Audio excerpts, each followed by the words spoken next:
Baghdad کے بازار میں ایک حلوائی صبح صبح اپنی دکان سجا رہا تھا کہ ایک فقیر آ نکلا تو دکاندار نے کہا کہ بابا جی آؤ بیٹھو۔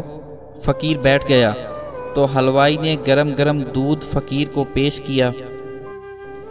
فقیر نے دودھ پی کر اللہ تعالیٰ کا شکر ادا کیا اور اس حلوائی کو کہا کہ بھائی تیرا شکریہ، اور یہ کہہ کر فقیر چل پڑا۔ بازار میں ایک فحاشہ عورت اپنے دوست کے ساتھ سیڑھیوں پر بیٹھ کر موسم کا لطف لے رہی تھی۔ ہلکی ہلکی بوندا باندی ہو رہی تھی، بازار میں کیچڑ تھا۔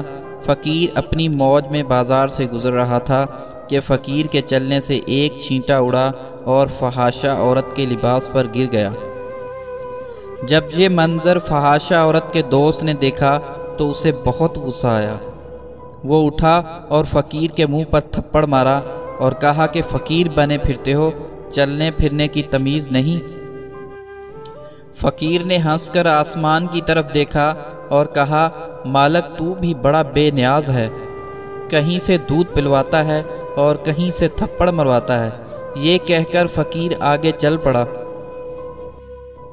فحاشہ عورت چھت پر جا رہی ہوتی ہے تو اس کا پاؤں پھسلتا ہے اور زمین پر سر کے بل گر جاتی ہے۔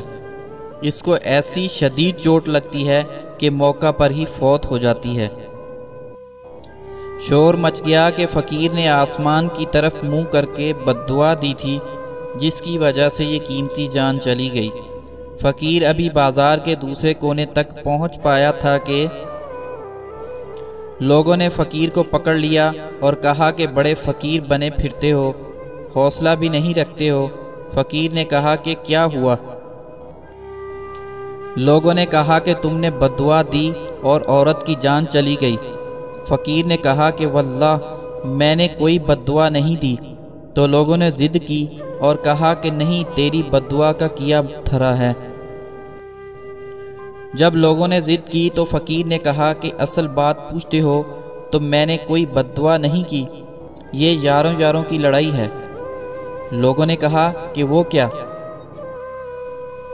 فقیر نے کہا کہ جب میں گزر رہا تھا اور میرے پاؤں سے چھینٹا اڑا اور اس عورت کے لباس پر پڑا تو اس کے یار کو غصہ آیا، اس نے مجھے تھپڑ مارا تو پھر میرے یار کو بھی غصہ آ گیا۔